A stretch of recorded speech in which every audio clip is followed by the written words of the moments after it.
बता दें, कांग्रेस कैंप में सेंध लगी है। रमा देवी ने नामांकन दाखिल किया है, बीजेपी के समर्थन से इन्होंने फॉर्म भरा है। कांग्रेस की ही उम्मीदवार हैं ये, और इन्होंने बीजेपी के समर्थन से फॉर्म भरा है। जिला परिषद पहुंचकर इन्होंने अपना नामांकन दाखिल किया है। तो अब देखिए, जिसकी आशंका लगातार जताई जा रही थी, वैसा ही कुछ होता हुआ दिख रहा है। बीजेपी के समर्थन से इन्होंने अपना पर्चा दाखिल कर दिया है और ये हैं कांग्रेस उम्मीदवार, लेकिन बीजेपी के समर्थन से इन्होंने पर्चा भरा है। सचिन हमारे सहयोगी जयपुर से जुड़े हुए। सचिन, जो आशंका लग रही थी कुछ वैसा ही हुआ है?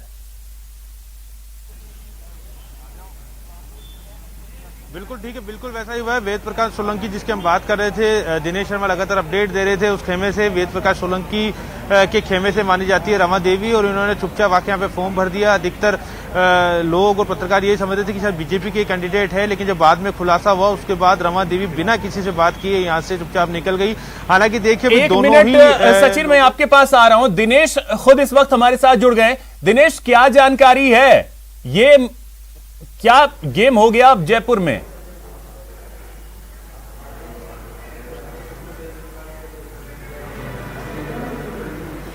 दिनेश, आवाज मिल रही है आपको मेरी? लगता है दिनेश तक आवाज नहीं पहुंच पा रही है, लेकिन ठीक है, दिनेश से जैसे ही संपर्क होता है हम उनके पास जाएंगे। सचिन, बताइए। देखिए, जो रमा देवी हैं उन्होंने फॉर्म भरा है। पहले यही कयास लगाए जा रहे थे कि शायद बीजेपी कैंडिडेट है, लेकिन चुपचाप वो आई। उसके बाद उन्होंने फॉर्म भरा। जब लोगों को पता लगा कि वो कांग्रेस की उम्मीदवार है, तो उसके बाद यहाँ पे हड़कंप मच गया। तो रमा देवी उसके बाद बिना किसी से बात करे चुपचाप यहाँ से निकल गई है। वार्ड 17 से वो जीत के आई है, कांग्रेस के सिंबल पर जीती है। हालांकि देखिए, अभी भी जो है दोनों ही प्रत्याशियों की ओर से पार्टी सिंबल पेश नहीं किया गया है, उसका इंतजार यहाँ पे किया जा रहा है। अगर रमा देवी के लिए बीजेपी का सिंबल आ जाता है तो ये बात पूरी तरह से पुख्ता हो जाएगी कि कांग्रेस में सेंध लग चुकी है। जैसा कि दिनेश अपडेट दे रहे थे, रमा देवी वेद प्रकाश सोलंकी जो कि विधायक है, सचिन पायलट गुट के समर्थित विधायक हैं, उनकी गुट की रमा देवी मानी जाती है। वो और एक अन्य सदस्य नदारत थे बाड़ाबंदी से, उसमें से एक रमा देवी ने आके यहाँ पे फॉर्म भर दिया और दूसरे सदस्य अभी भी कांग्रेस के खेमे में मौजूद नहीं है।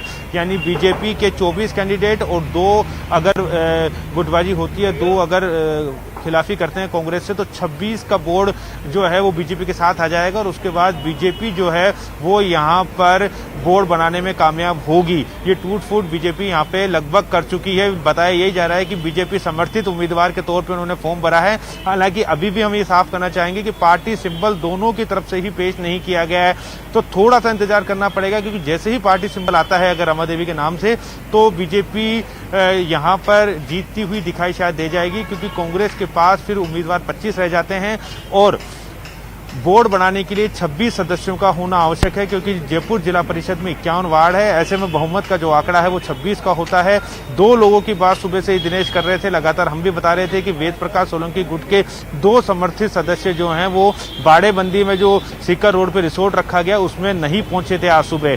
हालांकि जो सरोज देवी बागड़ा जो कि कांग्रेस समर्थित उम्मीदवार है जिला प्रमुख, उनका यह कहना था कि 27 के 27 लोग उनके साथ हैं, लेकिन ठीक उसी समय रमा देवी यहाँ पर पहुंचती हैं और अपना नॉमिनेशन रिटर्निंग अधिकारी को, जिला निर्वाचन अधिकारी को यहाँ पर वो सौंपती है। उसके बाद हलचल यहाँ पर तेज हो जाती है। पहले उनको बीजेपी का कैंडिडेट समझा जाता है, लेकिन जब बाद में तस्वीर साफ होती है तो खुद सरोज देवी और जो उनके साथ जो कैंडिडेट आए थे उनके पास कहने के लिए कोई जवाब नहीं होता है।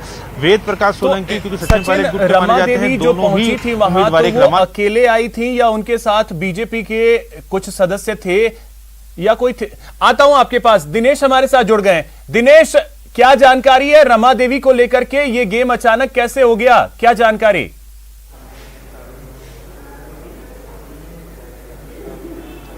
अब बिल्कुल देखिए, अब से एक बड़ी खबर, कांग्रेस के लिए बड़ा झटका, जिस तरीके से सेंधमारी हुई है कांग्रेस के खेमे में। और ये माना जा रहा है कि एक तरीके से कांग्रेस जो है पूरी सख्ते में आ गई है। और पीसीसी चीफ गोविंद सिंह डोटासरा साहब खुद इस मसले को सुलझाने का प्रयास कर रहे थे। हमने सुबह ही बताया था कि 2 सदस्य जो है वो बाड़ेबंदी में नहीं पहुंचे हैं। जेकी टाटीवाल एक हैं और दूसरी रमा चोपड़ा, जिन्होंने भाजपा की ओर से नामांकन दाखिल कर दिया है। तो ये बड़ा उलटफेर यहाँ पर देखने को मिल सकता है। जिस तरह की हमने आशंका जताई कि अगर क्रॉस वोटिंग होती है तो जिला प्रमुख का पद गंवाना पड़ सकता है कांग्रेस को, और वही स्थिति बनती दिख रही है। यहाँ तो मामला ही पूरा उल्टा हो गया है कि भाजपा ने अपना प्रत्याशी ही उस प्रत्याशी को उसे बना दिया है जो कांग्रेस के टिकट पर चुनाव जीत कर आई है।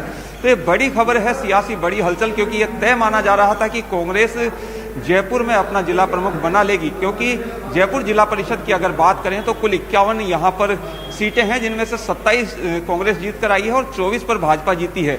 बोर्ड बनाने के लिए 26 जो है सदस्यों की जरूरत है।